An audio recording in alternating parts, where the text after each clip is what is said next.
Hello बच्चों, आज हम पढ़ेंगे class 9 chapter 1 number system.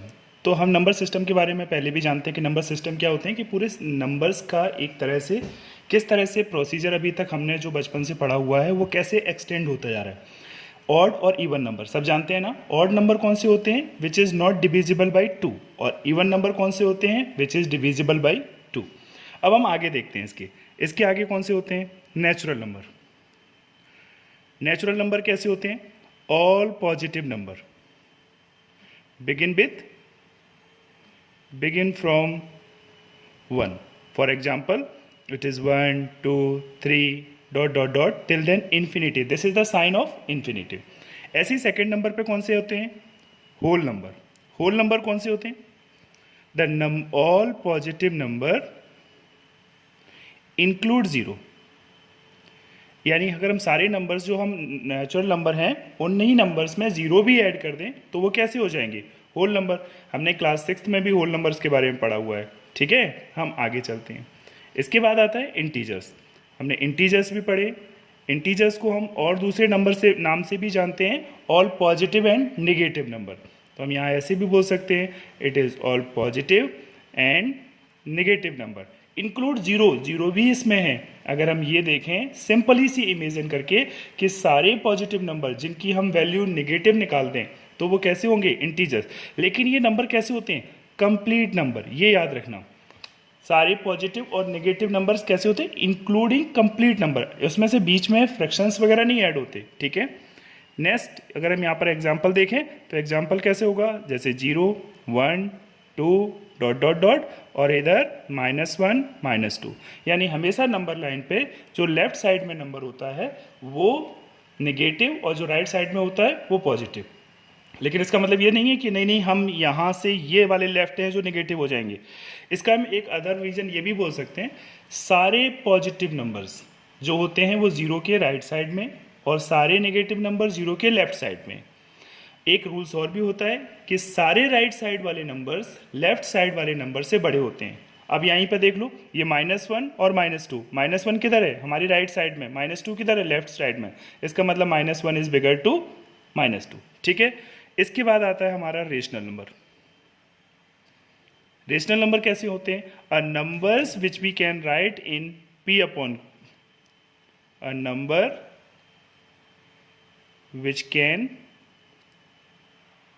Right in p upon q। तो यहां पर q क्या है? q की वैल्यू जीरो नहीं होनी चाहिए। अगर q की वैल्यू जीरो होगी तो क्या होगा? ये नंबर नॉन डिफाइन हो जाएंगे, यानी कि जीरो के इक्वल नहीं होना चाहिए। तो हम रेशनल नंबर के एग्जाम्पल कैसे लिख सकते हैं? Look here, 4/5 6/7 like this, so many. बस इसमें क्या होता है कि फ्रैक्शन में ऊपर न्यूमरेटर डेनोमिनेटर्स होते हैं, लेकिन हम नीचे वाले नंबर्स में जीरो वैल्यू ऐड नहीं कर सकते। अब ये देखो, एक तरह से लिखने का एक सिस्टम होता है। इसे ऐसा क्यों लिखा जाता है? ये हमेशा ऊपर से नीचे की तरफ, यानी कि वन वे प्रोडक्शन होता है। ऊपर से नीचे के नंबर सारे पॉसिबल क्रम में चलते रहते हैं। कैसे? ध्यान से देखो। All natural numbers are whole number, right. All whole numbers are integers, right? All integers are rational number, right? But all rational are numbers are integers, no. All integers are whole number, no. All whole numbers can be a natural number, no. It's not possible. That means it is the one way from top to bottom. इसी के साथ एक और number हमारे parallel में चलता है जिसे हम बोलते हैं इरेशनल नंबर। यही हमारे मेन अपने सिलेबस में हम जिसके बारे में स्टडी करेंगे। ठीक है। इरेशनल नंबर और रेशनल नंबर, यानी इन सभी कैटेगरीज को मिला के जो बनता है finally, it is also real number. तो वो सारे नंबर्स कैसे आते हैं? ये सभी नंबर्स रियल नंबर्स में हैं। पर ये सारे नंबर्स में अगर हम देखें तो इसमें भी एक सिस्टम वैसा ही रहेगा। All real numbers is rational number, no. All rational number is integers, no. All integers is whole number, no. सारे रेशनल रियल नंबर क्यों नहीं होते? कुछ ऐसे भी होते हैं जो इरेशनल होते हैं। ये समझ में आ गया सबको? इतना क्लियर है? अब हम इसके आगे वाले टॉपिक पर चलते हैं। ठीक है। अब हम इसी चैप्टर में कुछ हम नए टर्म्स और भी पढ़ेंगे। नए टर्म्स कैसे? जो इरेशनल और रेशनल नंबर से हमारे अपनी एक्सरसाइज में यूज होंगे। तो देखो कौन से? It is terminate, non terminate, repeating, और रिपीटिंग को ही हम दूसरे में बोलते हैं इट इज़ रिकरिंग नंबर और इट इज़ नॉन रिपीटिंग। जैसा कि इनके नाम से लग रहा है सेम वैसी ही चीज़ें उसमें होती हैं। टर्मिनेट का मतलब क्या होता है? When you have two divided the numerator bye denominators it can be and, it will be and at any point, किसी भी पॉइंट पर जाकर वो खत्म हो जाएगा। ठीक है, सपोज करो कि I have solve it is 4/5 और we have to divide it, that means its answer will be the 0 point, क्या होगा यहाँ से हम डिवाइड करेंगे तो 0.8, राइट। तो ये कंप्लीटली डिवाइड हो गया यहाँ से, जैसे डेसिमल की बात में। नॉन टर्मिनेट का मतलब क्या होता है? ये कभी खत्म ही नहीं होंगे। फॉर एग्जाम्पल हम कोई ले लें, suppose 10/3 you have two divided, it is 3.3333 ये नंबर। लेकिन अगर हम इसी नंबर को देखें तो ये नंबर कैसा है कि 10/3 ये खत्म भी नहीं हो रहा है और रिपीटिंग भी है, सेम नंबर, यानी इसी के दो पार्ट फिर से। तो यहाँ से ये कैसा हो गया, 10/3 इज इक्वल टू 3.3333।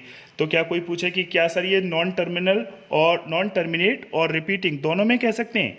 यस, ये नॉन टर्मिनेट भी है, क्योंकि नॉन टर्मिनेट को डिफाइन कैसे करते हैं? जो कभी खत्म नहीं हो रहे हैं, यानी कि कंटिन्यूसली चलते ही चले जाएंगे।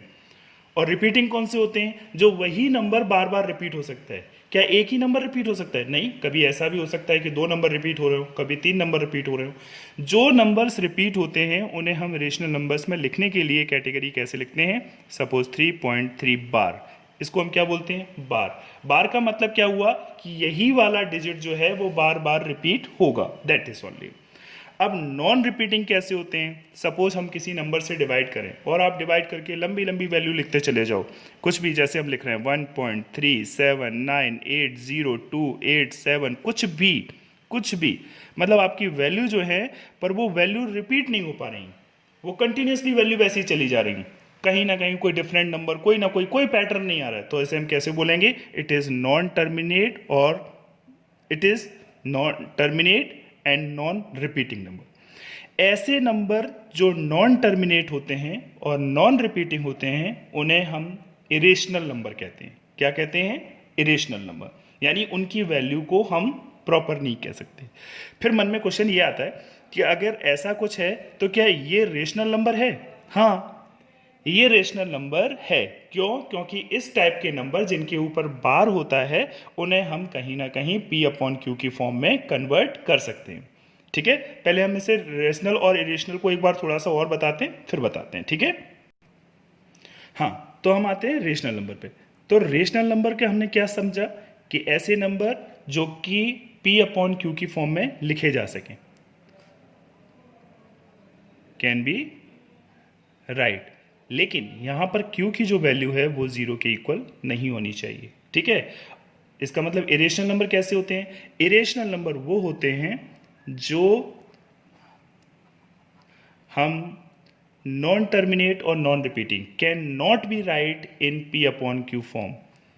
Hair can not be write in form of P/Q, right.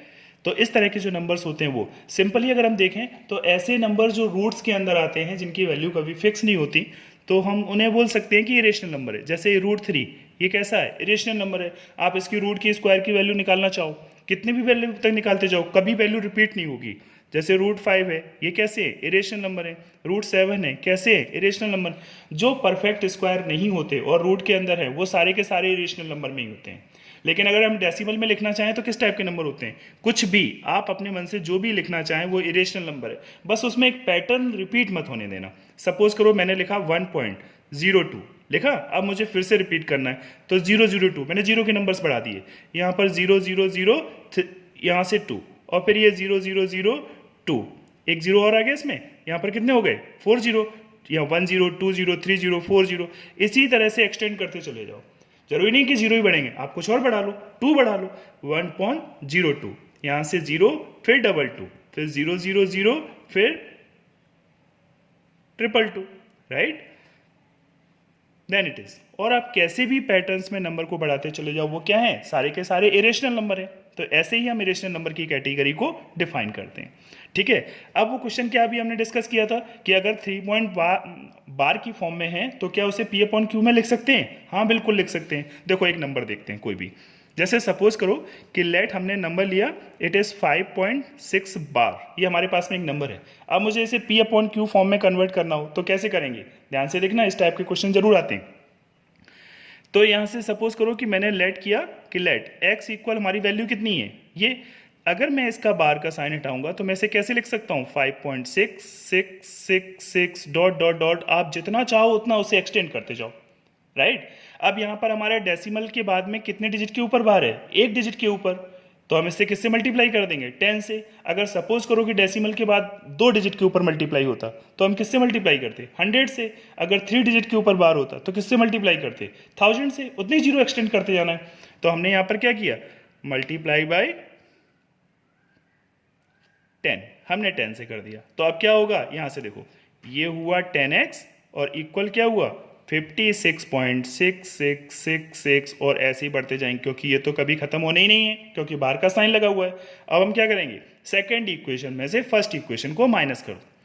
यहाँ सब्ट्रैक्ट इक्वेशन 1 फ्रॉम 2, हमने सेकेंड इक्वेशन को माइनस किया। तो अब माइनस करेंगे तो किस तरह से? यहाँ से देखो, इट इज 10x इक्वल 56.6666 और डॉट डॉट डॉट, और यहाँ से कितना हुआ? x equal it is 5.6666 dot dot dot. तो यहाँ से वैल्यू माइनस कर देंगे, ये माइनस किया, ये कितना हो गया? 9x। यहाँ पर कितना बचा? 51, और ये तो सारा जीरो ही हो गया। तो x की वैल्यू कितनी हुई? 51/9। ठीक है, ये तो आपको समझ में आ गया होगा।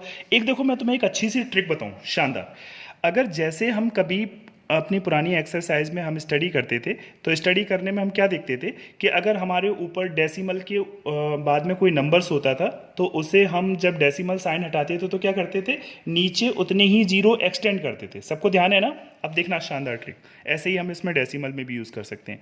सपोज करो कि यहाँ पर वैल्यू कितनी रखी है? 5.6 और इसके ऊपर बार नहीं है, तो इसे हम डेसिमल्स फ्रैक्शन में चेंज करेंगे P अपॉन Q में, तो कितना हो जाएगा? 56/10। ऐसे ही सिमिलरली ध्यान रखना कि अगर हमें अपने क्वेश्चन को शॉर्ट तरीके से चेक करना हो तो जितने डिजिट के ऊपर बार है उतने बार को हटा के नीचे 9 कन्वर्ट कर दो, बस। देखो जैसे सपोज 0.6 बार है तो इसकी वैल्यू कितनी हो जाएगी? 0.6 अपॉन, सॉरी इट इज 6/9। बस आपको क्या करना है? 6 का बार हटा के नीचे 9 कन्वर्ट करना है, इतना ही आंसर आ जाएगा। क्रॉस मल्टीप्लिकेशन सॉल्व कर लो से, ये कितना हो जाएगा? 3 2 जा 6 और 3 3 जा 9। और कोई दूसरा नंबर दे, इसी को देख लेते हैं। ये कितना था? 5.6 बार, ठीक है ना? तो हमने यहाँ पर कितना किया? 5 और 6 का बार हटाया, कितना हो गया? 9 9 5 जा 45, 45 और 6 51, तो 51/9। सिंपल सी ट्रिक है ना? इसी ट्रिक को हम कैसे भी यूज कर सकते हैं, हम इमीडिएटली कर सकते हैं, पर एग्जाम में नहीं कर सकते, ध्यान रखना। एग्जाम में तो हमें प्रॉपरली सॉल्व करना पड़ेगा, जैसे मार्क्स ही होंगे।